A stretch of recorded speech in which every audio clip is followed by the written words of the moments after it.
देखिएगा ये जो मैंने बनाया है ये है। अब देखिए सब लंग्स में है, ठीक है। अब पल्मोनरी ट्रंक का रिलेशन पूछा जाता है, ठीक है। पल्मोनरी रिलेशन, ये हमारे पास राइट लंग है और ये पास लेफ्ट लंग है, ठीक है। लेफ्ट लंग हार्ट की इम्प्रेशन जगह छोड़ रही हूँ, ये जो मैंने जगह छोड़ी ये हार्ट की इम्प्रेशन की जगह है, ठीक है। अब देखिए ये हमारे पास ऊपर से ब्रोंका आ रहे हैं, ठीक है। और यहाँ पे हमारे पास हाइलम मौजूद है। जिस जगह ये ब्रोंकाई लंग्स में एंटर हो रहे इस जगह को हम क्या कहते हैं, इस जगह को हम कहते हैं हाइलम। अब हमें जो है पल्मोनरी ट्रंक का रिलेशन पता होना चाहिए, वो ये कि ये जो हमारे पास राइट लंग है उसके एंटीरियर लाई करता है पल्मोनरी ट्रंक, ठीक है।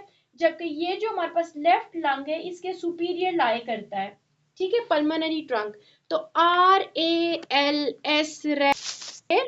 RS ठीक है। जो आपने इसको ऐसे याद करना है कि राइट लंग का जो हाइलम है उधर ये एंटीरियर लाई कर रहा है और सुपीरियरली कहाँ पे लाई करता है, लेफ्ट लंग के हाइलम। क्लियर। अब आ जाए आगे का पॉइंट बहुत इंपॉर्टेंट है जो आपके CPSP में अक्सर पूछा जाता है, इसको देखें। इधर है right lung is more common site for inhaled foreign bodies, ठीक है। लेट सपोज अगर कोई फॉरेन बॉडी इनहेल हो जाती है तो देर आर मैक्सिमम चांसेस के राइट की तरफ जो है फॉरेन बॉडी चली जाए और लॉज हो जाए, ठीक है। अब इसकी वजह क्या है, क्योंकि ये जो राइट वाला ब्रोंकस, ठीक है, बोर्ड पे देखें, मैं आपको रकस भी थोड़ा डिफरेंट ड्रॉ करूंगी ताकि आपको याद हो, ठीक है। ये जो हमारे पास राइट ब्रोंकस है इट इज, एक तो ये वाइडर है, ठीक है, लेफ्ट बट राइट ब्रोंकस है वाइडर है, ये देखें ये कितना है। और दूसरा ये है कि it is medical and shorter. Clear. Wider है, ठीक है, ये वाइडर है, शॉर्ट वर्टिकल, इसलिए जब भी कोई फॉरेन बॉडी इनहेल होगी डायरेक्टली ये किस तरफ जाएगी, राइट लंग की तरफ जाएगी और वहां लॉज हो जाएगी। तो we should know this well. Okay. Right stem bronchus is, it is more vertical and has is shorter than the left one. This is the reason कि जो भी foreign body होंगी वो right lung की तरफ जाके easily lodge हो जाएंगी। ये wider है, it is more vertical. Clear? Okay. The next is while doing bronchoscopy, the first visualize is right bronchus. Clear? Upper lobe bronchus. जब भी हम ब्रोंकोस्कोपी करते हैं, ठीक है, और हम लोग इन पार्ट्स को विजुलाइज करने की कोशिश करते हैं, ठीक है, जब भी हम ब्रोंकोस्कोपी करेंगे और इन पार्ट्स को विजुलाइज करने की कोशिश करेंगे तो जब भी हमारा ब्रोंकोस्कोप यहाँ तक जाएगा सबसे पहले हम जिस पार्ट को अप्रिशिएट करेंगे, जो पार्ट हमें विजिबल होगा, दैट इज, फिर वही है राइट अपर ब्रोंकस, ठीक है, राइट अपर लोब, ठीक हो गया। राइट अपर लोब जो है वो हमें सही नजर आएगा। उसकी वजह यही है कि इस तरफ जो है वाइडर, शॉर्टर और मोर वर्टिकल है, तो this is more visible to us while doing bronchoscopy. Clear. Clear.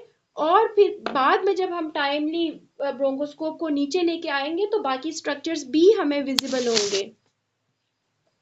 Okay. The next is, अब बहुत इंपॉर्टेंट पॉइंट है, इसको देखिएगा और इसको हमने अभी का भी याद करना है। अच्छा, ये है while upright enters the basal और posterior segment of right lower lobe, ठीक है। जब भी कोई पर्सन है, ठीक है, और उसने अपराइट सीधे खड़े होके कोई चीज गले में फंसा ली और जाके जो है उसकी लॉज हो गया है, ठीक है। जब भी हम अपराइट कोई चीज हमारी लंग्स में फॉरेन बॉडी लॉज होगी तो मोस्ट प्रोबेबल, ठीक है, कि वो राइट लोअर लोब के पोस्टीरियर यानी कि बेसल सेगमेंट में जाके लॉज हो जाए। समझ आई? When a person is in upright position, ठीक है, जब सीधा हो के कोई चीज उसकी फॉरेन बॉडी लॉज हो रही है तो देर आर मैक्सिमम चांसेस के ये जो राइट लोब, राइट वाला हमारे पास लंग है, ठीक है, उसके लोअर लोब के, ठीक है, पोस्टीरियर सेगमेंट पे, हमें पता है ना लंग्स के 9 सेगमेंट्स हैं, ठीक है, एक तरफ 9 एक तरफ 10 है बेसिकली। तो अब कुछ सेगमेंट्स हैं, आपने ये याद रखना है कि राइट लोअर सेगमेंट में तो होता है, ठीक है, दोनों, जैसे आप सुपाइन यानी सीधा लेट के कोई फॉरेन बॉडी लॉज हो जाए आपकी बॉडी में, या आप खड़े खड़े कोई चीज आप फॉरेन बॉडी लॉज हो जाए, वो दोनों दफा जो है राइट लोअर लोब उसकी वजह यही थी कि जो राइट ब्रोंकस था ये वाइडर था, ठीक है, वर्टिकल था और ये शॉर्ट था। अब राइट की तरफ तो जा रही है, ये कॉमन है, लेकिन जब कोई बंदा अपराइट होगा बच्चों तो तब बेजल यानी कि पोस्टीरियर सेगमेंट में लॉज हो जाएगी, और जब कोई सुपाइन यानी सीधा लेटे लेटे कोई चीज गले फंस जाएगी तो वो सुपीरियर या एपिकल सेगमेंट में चला जाएगा। Am I clear? आप ऐसे याद रखो, सुपाइन से सुपीरियर, समझ आई? जो हमारे पास सुपाइन है, सुपाइन पोजीशन, एस से सुपाइन, एस से सुपीरियर और एस से याद रखें सीधे लेटे लेटे, ठीक है।